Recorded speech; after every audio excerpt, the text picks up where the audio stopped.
Last video में ही 11th class का chapter number 2 यानी कि रिलेशन और फंक्शंस में से रिलेशन हम लोग कंप्लीट कर चुके हैं। हम लोगों ने जाना that what are relations and what are their domain and range. Mathematical examples भी करे और रियलिस्टिक एग्जांपल से भी हमने रिलेशन को ज़्यादा सीखने की कोशिश करी है। आज करेंगे हम very crucial topic that is function. जब तक आप फ्यूचर में मैथ्स पढ़ेंगे तब तक फंक्शन भी आपके साथ चलेगा, आपका इससे पीछा नहीं छूटने वाला है। तो आज हम फंक्शन को इंट्रोड्यूस करने जा रहे हैं, तो ये वीडियो बहुत ही इंपॉर्टेंट होने वाली है। फंक्शन को समझिए, फंक्शन की डोमेन रेंज कॉम्पिटिटिव एग्जाम्स में आती है और आपके सीबीएसई एग्जाम्स के लिए तो इम्पॉर्टेंट है ही। तो चलो आज की वीडियो शुरू करते हैं।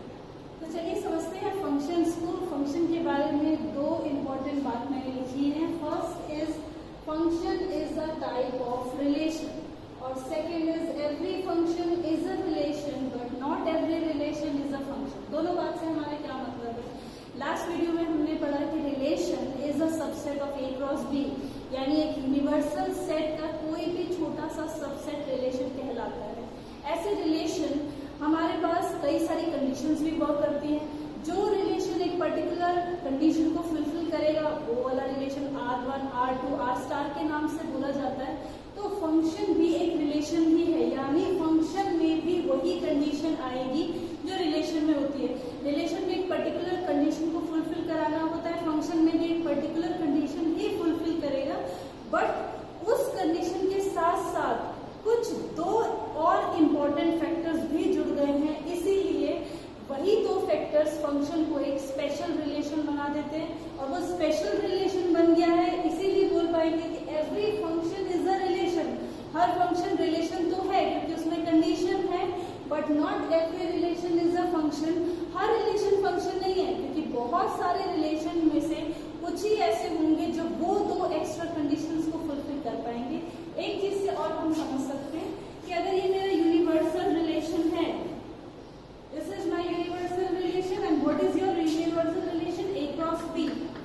A cross B में से मैंने बोल दिया कि ये एक ऐसा चीज है, एक रिलेशन R स्टार वर्क कर रहा है, यानी कि कोई कंडीशन पे वर्क कर रहा है तो इसके अंदर कोई ऑर्डर पेयर आ जाएंगे। Now function would be like this.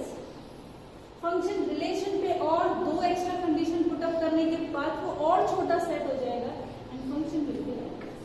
इसीलिए हर रिलेशन फंक्शन है, हर फंक्शन रिलेशन है, बट हर रिलेशन फंक्शन नहीं है क्योंकि बाहर भी कई सारे ऐसे रिलेशन बच जाएंगे जो वो दो कंडीशन फुलफिल ना कर पाए। तो पहले ये दो बातें हमने को पता होनी चाहिए। और हम फंक्शन को आगे हम उसकी मैथमेटिकल डेफिनेशन करें उससे पहले मैं आपको एक एग्जांपल और देना चाहूंगी। जैसे एक हम लोग कंप्यूटर एज्यूम कर सकते हैं। You can see a computer. Computer आजकल बच्चों सभी को आता है। कंप्यूटर में अगर हम चीजें देखें तो दो पर्टिकुलर डिवाइस हम देख पाते हैं। One is your input device and one is your output device. जो इनपुट वर्क कर रहा है उसमें की दे रखी है, हम कोई की प्रेस करते हैं and I will get the output on the screen. Screen एक आउटपुट है। फंक्शन भी इसी तरीके से काम करेगा, एक आपके पास इनपुट रहेगा और एक आउटपुट रहेगा। अब जैसे कंप्यूटर वर्क करता है फंक्शन भी बिल्कुल सेम वैसे ही वर्क करता है। समझिए कैसे कि पहली कंडीशन ये है कि आप नया कंप्यूटर घर पे लेके आए और आपने उसकी सारी कीज को प्रेस करके देखा और सारी कीज वर्क कर रही है, बट एक की है, एक की M है जिसको आप प्रेस कर रहे हैं और स्क्रीन पे M दिखाई ही नहीं दे रहा, तो क्या आप बोलेंगे कि ये कंप्यूटर सही है? नहीं, this machinery has got some problem. उसमें हम कुछ प्रॉब्लम बताएंगे, उसको रिप्लेस करके आएंगे। क्यों? क्योंकि इनपुट डिवाइस में से एक ऐसी की थी जिसका आउटपुट नहीं आ रहा।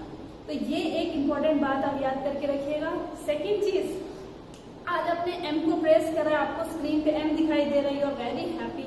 कल आपने फिर से उसी की को प्रेस किया और वो W दिखाई दे रहा है। तो एक दिन आपने M प्रेस किया, you will getting M and next day M press करने पे यू आर गेटिंग W। तो क्या आप बोल सकते हैं कि ये मशीन सही है? नो। आपको लगेगा इसमें कुछ गड़बड़ है, ये मशीनरी में कुछ फेलियर हो गया और आप उसको रिप्लेस करा के आएंगे। यही दो कंडीशन फंक्शंस की भी है।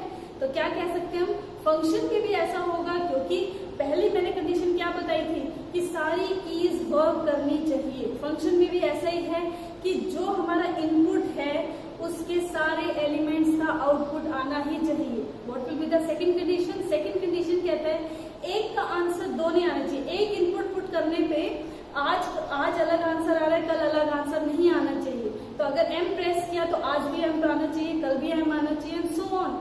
ऐसे ही फंक्शन में है कि एक आंसर मतलब कि एक डोमेन का या हम बोल सकते हैं इनपुट का कोई एक पॉइंट दो आंसर्स के साथ मैच नहीं करना चाहिए। तो जो अभी कंप्यूटर का एक एग्जांपल हमने लिया और ये दो कंडीशन समझिए, उसी को ही हम फंक्शन की एक डेफिनेशन बना के समझने की कोशिश करेंगे। सो this is the definition of a function. जो हमने कंप्यूटर में पढ़ा था अभी वो ही आप रिलेट कर पाते हैं कि नहीं। तो देखिए, a relation f from a to b is said to be a function. अब जहाँ पे एक वर्ड यूज हो रहा था रिलेशन, उसी को रिप्लेस कर दिया मैंने किस नाम से, फंक्शन के नाम से। Working from a to b if it maps each and every element, इसको अंडरलाइन कर देते हैं। ईच एंड एवरी एलिमेंट का मतलब हुआ हमारे यहाँ पे A के elements, each and every element map होना चाहिए of A to exactly one point of B। Exactly one को भी अंडरलाइन कर देते हैं। यही दो कंडीशन है जो मैंने अभी समझाई थी। पहली कंडीशन ये थी कि each and every element A का कोई भी एलिमेंट छूटना नहीं चाहिए, और दूसरी कंडीशन ये है एग्जैक्टली वन का मतलब है एक से ज्यादा इमेज नहीं चाहिए मुझे सिंगल एलिमेंट की डोमेन में, या हम बोल सकते हैं कि सेट A में रहने वाले कोई एलिमेंट की दो इमेज मुझे, या एक से ज्यादा 2, 3, 4 मुझे ऐसे इमेज चाहिए। उसका मतलब यही हुआ कि आज में पुट कर रहे हैं तो A की वैल्यू 1 आ रही है, कल को देख रहे हैं A की वैल्यू 2 आ रही है, परसों देख रहे हैं A की वैल्यू 3 आ रही है। तो this type of function is not authentic. Authentic नहीं है। जो वैल्यू पुट करी जाए वही एग्जैक्टली आनी चाहिए फर्स्ट डे से लेके फॉरएवर। ठीक है, तो हमने कुछ एग्जांपल्स यहाँ पे लिख दी हैं और हमको अब चेक करना है कि जो मैंने दो कंडीशंस पढ़ी हैं वो अब अप्लाई हो रही है कि नहीं। सारे के सारे रिलेशंस हैं। I have taken 5 relation, by some condition they are joining. मैंने सबको नहीं ज्वाइन करा है, मैंने किसी में किसी को ज्वाइन कर दिया, कभी किसी में कोई यहाँ पे D रह गया, यहाँ पे 4 रह गया, इस तरीके से रैंडम मैंने ज्वाइनिंग कर दी है। बट क्या ये रिलेशन फंक्शन बन पाते हैं कि नहीं, व्हाट इज द कंडीशन, दोनों कंडीशंस को चेक करना पड़ेगा। फर्स्ट एग्जांपल में हम देख रहे हैं I have the 4 elements and 4 elements in B also. So both A and B are having 4 elements. अब देखते हैं A ज्वाइन कर रहा है किसी से, B भी कर रहा है, C भी कर रहा है, ऑब्वियसली D किसी से भी ज्वाइन नहीं कर पा रहा है। This is violating our first condition. यहाँ पे कोई नहीं बचना चाहिए। This must, all the elements must get connected. तो ये मेरा फंक्शन नहीं है। सेकेंड, नाउ अब A B C D से चारों ही कनेक्शन जा रहे हैं, यानी कोई बच तो नहीं रहा। फर्स्ट कंडीशन हमारी सही से चल रही है, चारों का कुछ ना कुछ आंसर तो आ रहा है। बट अगर हम ध्यान से देखें तो A is mapping to 1 and A is also mapping to 3। A ही 1 से मैप्ड है और A ही 3 से मैप्ड है, यानी A नाम का इनपुट क्या आउटपुट दे रहा है, मोर देन 1 आउटपुट दे रहा है, 1 and 3, which is violating our second condition. So this is also, it doesn't come in the category of function। Third देख लेते हैं। थर्ड में क्या है, ऑब्वियसली चारों इसी तरीके का, यानी कि इस तरीके का एक सिंबल यहाँ पे भी बनता दिख रहा है। हम देख रहे हैं कि A अल्फा से कनेक्टेड है और A गामा से भी कनेक्टेड है। This should not be done, ऐसा नहीं होना चाहिए। ये हमारे पास सेकेंड कंडीशन को वायलेट कर रहा है, cross. Now the next one, 4 elements चारों के चारों किसी से जुड़े हुए हैं और A 3 पे मैप कर रहा है, B 2 पे, C 1 पे एंड D 5 पे। ये हमारा जो एग्जांपल है इस दोनों कंडीशंस को फुलफिल कर रहा है। ठीक है, ये 4 यहाँ पे बच गया। हमने अभी तक इसमें एलिमेंट्स बचे या नहीं बचे ऐसे कोई कंडीशन नहीं बोली है। हमने मेनली फोकस किया है डोमेन के, यानी इस सेट के ऊपर। ये सेट कह रहा है कि चारों जितने भी इसके अंदर एलिमेंट्स है वो कनेक्ट हो जाने चाहिए, पहला पॉइंट। और दूसरा पॉइंट ये है कोई भी एक एलिमेंट एक से ज्यादा पॉइंट पे कनेक्ट नहीं होना चाहिए, सिंगल एलिमेंट। वो दोनों कंडीशन फुलफिल हो रही है। So this comes under the category of functions. Now the last one is also special function. ये दोनों की दोनों कंडीशन को फुलफिल कर रहा है। चारों एलिमेंट्स की कोई ना कोई इमेज है, बट सारे सबकी इमेज क्या है, 5 ही है। आगे हम पढ़ेंगे 12th क्लास में, इस तरीके के फंक्शंस को बोला जाता है मेनी वन फंक्शन, यानी जब बहुत सारे एलिमेंट सिंगल या फिर इनमें से सिर्फ 2 भी ऐसे होते हैं जो 5 पे कनेक्ट कर रहे होते हैं, तब उस तरीके के फंक्शन को भी हम क्या बोलते हैं, मेनी वन फंक्शन। तो ये फंक्शन की कंडीशन को तो फुलफिल कर रहा है। आगे इसकी अलग कैटेगरी बन गई है, तो हम 12th में पढ़ते हैं 1 कैटेगरी है या मेनी वन है या इनटू है, वो अभी नहीं देखेंगे। अभी हम जस्ट समझेंगे कि ये दो कंडीशन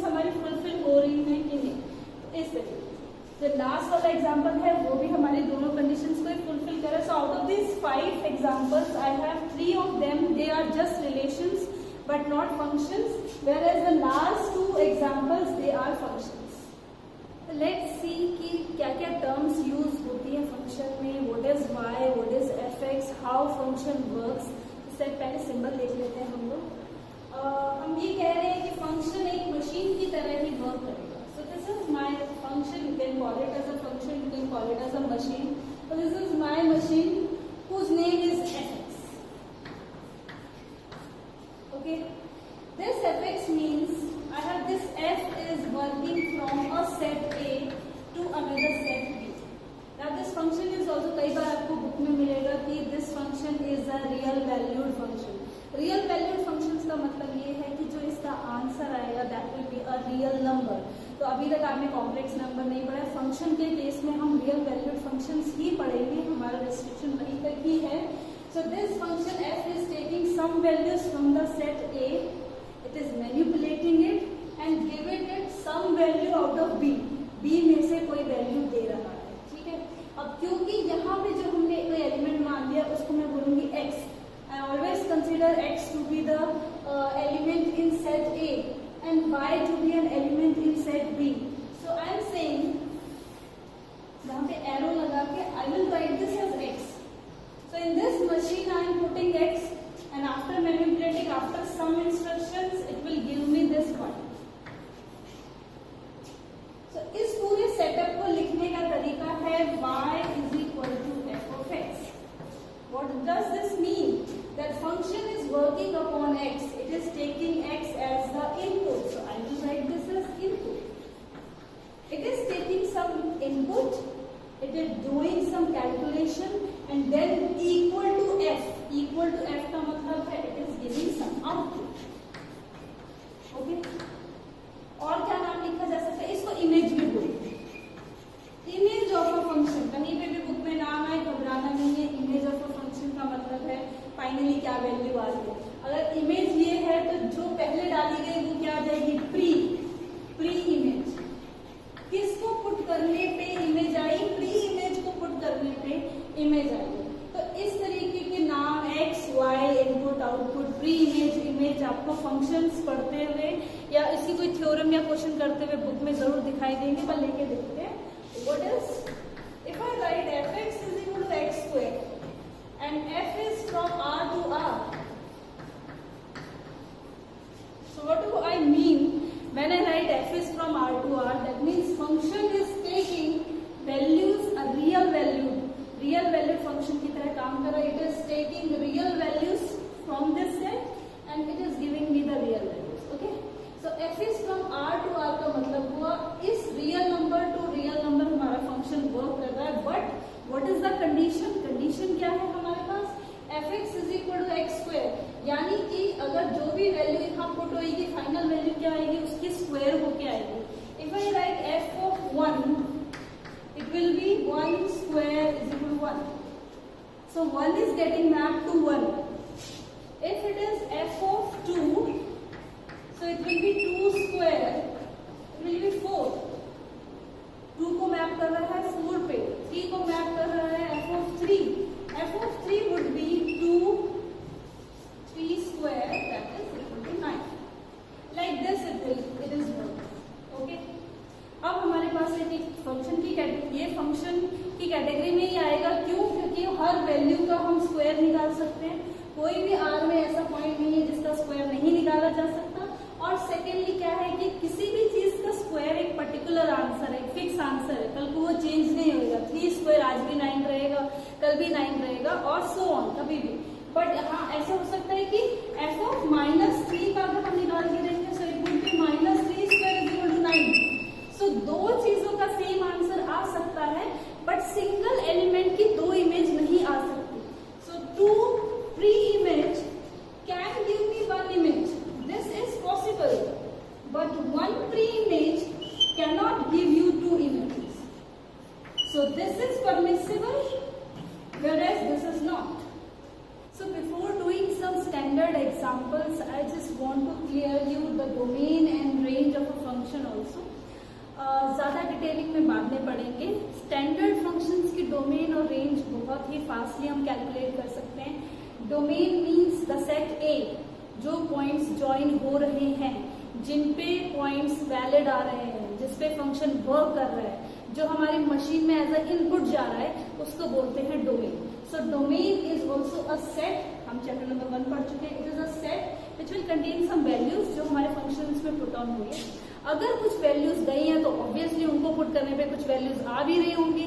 तो इन पर्टिकुलर पॉइंट्स को पुट करने पे जो वैल्यूज आ रही हैं that is known as range. अभी कंसेप्ट वही है जो हमने रिलेशन में पढ़ा था. बाकी कॉम्प्लेक्स क्वेश्चंस की जैसे जैसे क्वेश्चंस और जैसे जैसे फंक्शन थोड़े से कॉम्प्लेक्स होते जाते हैं, डोमेन और रेंज को कैलकुलेट करने के अपने तरीके हैं, वो हम करेंगे नेक्स्ट वीडियोज में. आज हम स्टैंडर्ड एग्जाम्पल करेंगे.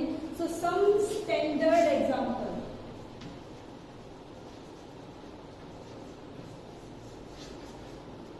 Like the first one function है हमारा कांस्टेंट फंक्शन. किस नाम से जाना जाता है? ये कांस्टेंट फंक्शन के नाम से जाना जाएगा. सो नाम में यहाँ लिख देती हूँ, it is a constant function.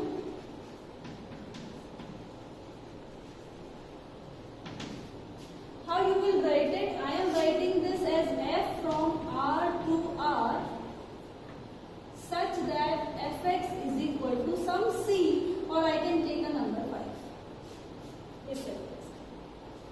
तो सबसे पहले हमने बताया है कि ये function r to r work कर रहा है. देखिए जो ये वाला r टू r हमने बोला हुआ है, ये हम ओवरऑल ऐसे ही बड़ा फंक्शन हमने बड़ा सेट ले लिया है. So this is known as the domain but this is known as the codomain. अभी मुझे पता नहीं है कौन एलिमेंट किससे मैप करेगा. तो मैंने पूरे सेट a और b को मैंने एज अ रियल नंबर का सेट ले लिया है r. Then afterwards I will see what is the domain range. Domain will be R of course, but range R रहती है कि नहीं रहती वो हम बाद में देखेंगे. So this function is mapping all the elements from this set R to the number 5. इस तरीके के functions को बोला जाता है constant function. Next is our arrow diagram. इसका arrow diagram बना सकते हैं. दो oval shape ले लीजिए. So these two are depicting my set R. So we have all the elements R over here. We have all the real numbers over here. Now all the elements they are mapping to just one number which is 5. So अगर मैंने यहाँ पे बहुत सारे element मैं लिख नहीं रही हूँ, I am just making the dots with the lines and these all real numbers कहाँ पे मैप कर रही है सारी की सारी? All these are mapping to a single number 5. और भी है, उन पे नहीं मैप कर रही है, सिर्फ 5 पे मैप कर रही है. तो इस तरीके का एरो डायग्राम. आप एरो डायग्राम में 1 2 3 नंबर्स करके भी शो कर सकते हैं और वो सारे के सारे नंबर्स किस पे 5 पे मैप कर रहे हैं. इस तरीके का हम एरो डायग्राम बना सकते हैं. नेक्स्ट हमारे पास आ गया ग्राफ. इसका ग्राफ कैसे बनाएं? 9th और 10th क्लास में हमने कोऑर्डिनेट सिस्टम पढ़ रखा है. हमने ये देखा कि अगर हम इसको 1 ले लें तो 1,5 क्या हो जाएगा? इज द ऑर्डर्ड पेयर जो इस फंक्शन में रिलेट करता है, इस फंक्शन में बिलोंग करता है. Next 2,5, 3,5, 0,5, some negatives also, so on. तो इनको ऐसे टपल्स लेके क्या हम एक ग्राफ बना सकते हैं? Yes. These the first one indicate the x coordinate and the second part indicates the y coordinate. So हमने ग्राफ बना दिया. ये इसका ग्राफ हो गया. Now all these points are mapping to 5. यानी 1 का answer 1 2 3 4 5. This is my 5 and 1 2 3 4 5 -1 -2 like this. So this 1 is mapping to 5, 2 is mapping to 5, 3 4 5 6 all are mapping to 5. So finally I will get a line over here and this type of line will be parallel to x axis. हमारे पास एक line आ गई जो x axis के हमने कहते हैं यहाँ पे x axis then y axis. इस तरीके का ग्राफ बना सकते हैं. ग्राफ बेटा बिल्कुल मैंने इजी से स्टार्ट किया है ताकि बाद में कॉम्प्लेक्स ग्राफ भी हम आसानी से बना सकें. What will be the domain? Domain मतलब इसमें इस फंक्शन में कौन कौन से पॉइंट्स हैं which I can put in this function very easily. All the real point, सारे के सारे रियल पॉइंट पे मेरे पास वैल्यू मिल रही है. So the domain will be are.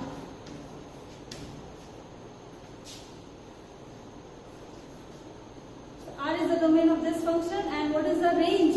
सारे वैल्यूज को पुट करने पे फाइनल आंसर क्या निकला? इतने सारे गन्ने डालने के बाद गन्ने का जूस निकला, तो सारे पॉइंट्स डालने के बाद फाइनली आउटपुट क्या निकला? फाइनली आउटपुट हमारा सिर्फ 5 ही निकला. सो 5 is the set. A singleton set having the number 5 is my range. This is known as the domain, and this is how we calculate the domain and range of my function. Next is the second one. It's a linear function. Linear function. Linear function का मतलब क्या हुआ?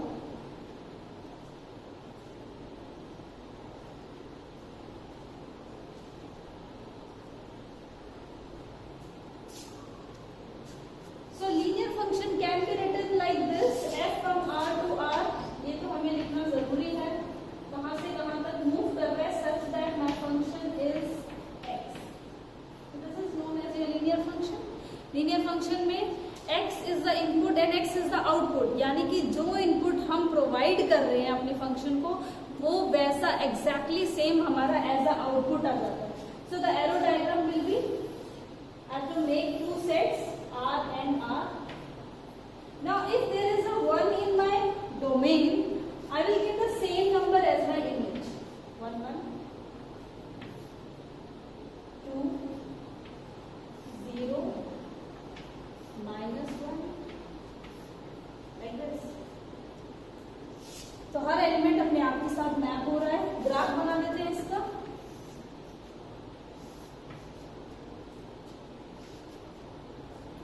So 1 is mapping to 1, the point will be this. 2 is mapping to 2, 3 is mapping to 3.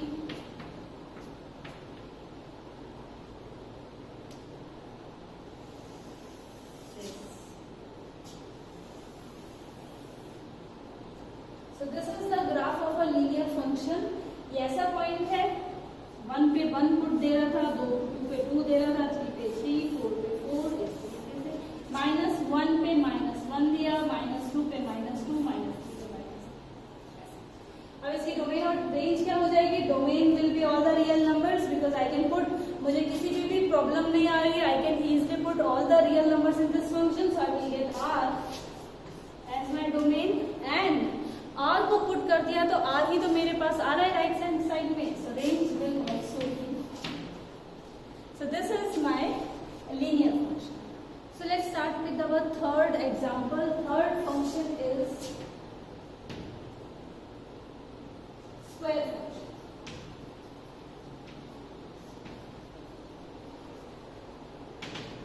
As per the name suggests, it is squaring the numbers. यानी fx is equal to x square, जिसका हमने example पहले लिया था.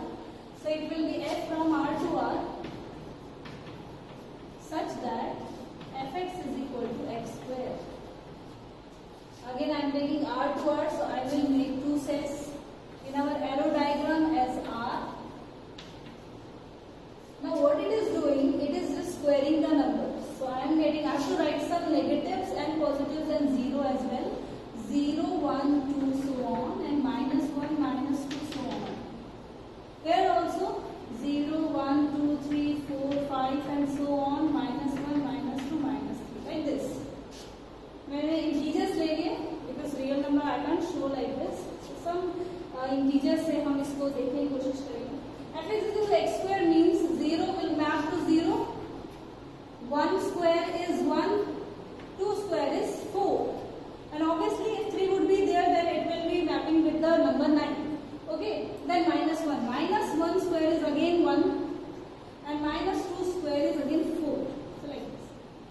So हमको पता लगा कि सारे नेगेटिव्स पॉजिटिव्स तो ये फंक्शन ले रहा है, बट दे कौन सा रहा है? Only positive. अब जिस 2 जो यहाँ पे आ रहा है वो भी मैप हो जाएगा. जब यहाँ पे √2 होगा तो √2 का स्क्वायर 2 भी आएगा, √3 का स्क्वायर 3 भी आएगा. यहाँ पे कोई नंबर पॉजिटिव नंबर का छूटेगा नहीं, क्योंकि सबका स्क्वायर रूट्स मुझे रियल में एज अ रियल नंबर मुझे यहाँ पे मिल रहा है. तो ये नहीं दिखेगा कि मैम 2 और 3 यहाँ पे रह गए. नो, √3, √2, √5 ऑल आर हियर, और उनके स्क्वायर भी यहाँ पे अवेलेबल रहेंगे. बट एक चीज हमें पता है कि नेगेटिव्स, किसी भी नंबर का स्क्वायर नेगेटिव नहीं आता. सो नेगेटिव किसी से भी मैप नहीं होंगे. So let's see the graph.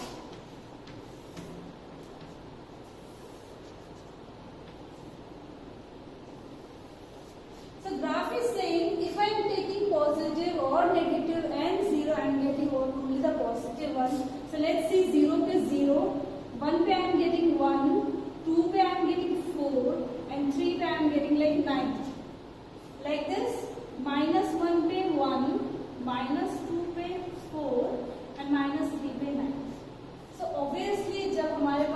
अगर लीनियर से स्क्वायर हो गई है, so straight line would not be there. Linear के केस में स्ट्रेट लाइन आती है, बट जब वो चीज पावर 1 से ज्यादा यानी कि नॉन लीनियर फंक्शन मेरा बन गया, स्क्वायर है, क्यूब है, power 4, so a curve will be there and straight line आपको नहीं बनानी, आपको इसको ज्वाइन नहीं करना है बाय अ स्ट्रेट लाइन, आपको एक कर्व बनाना है।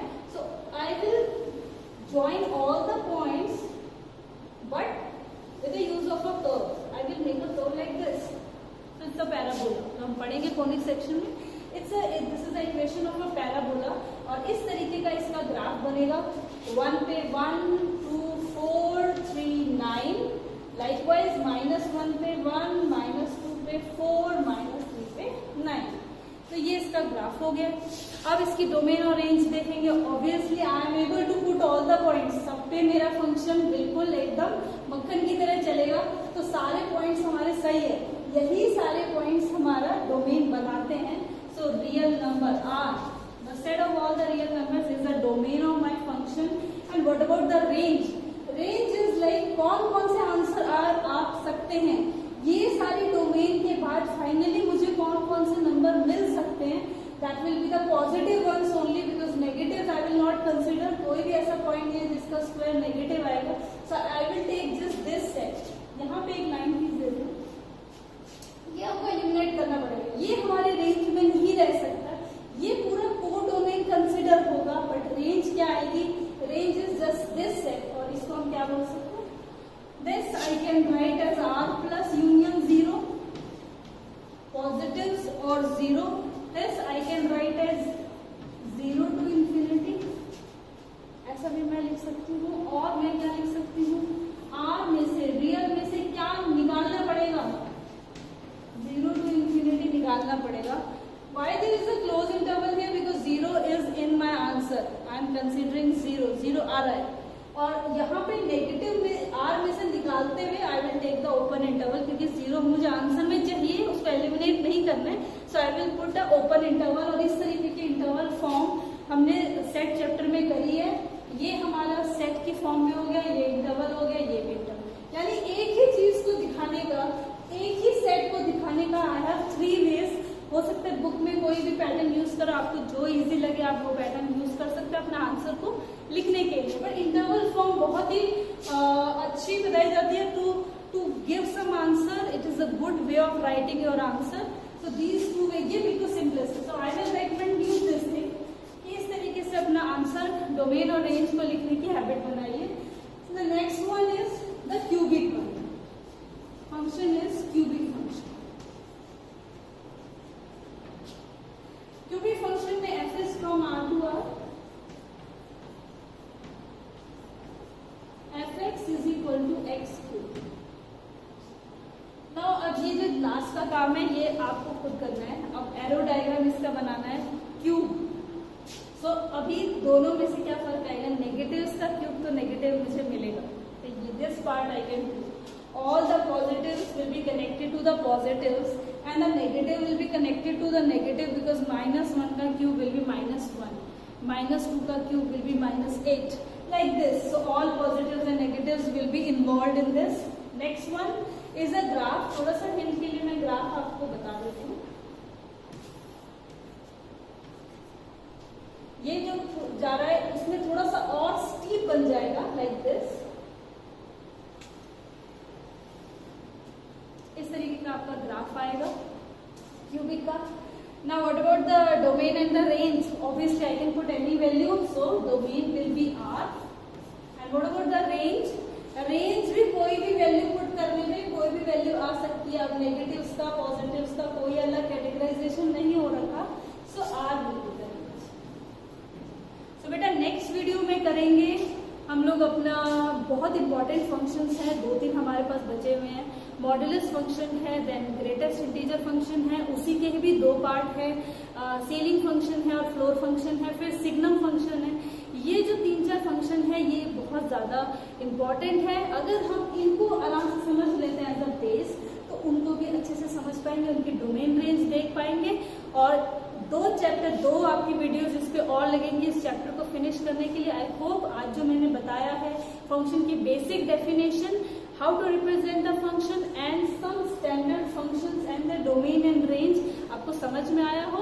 If you like this video then do share it with your friends also and subscribe my channel. Thank you for watching.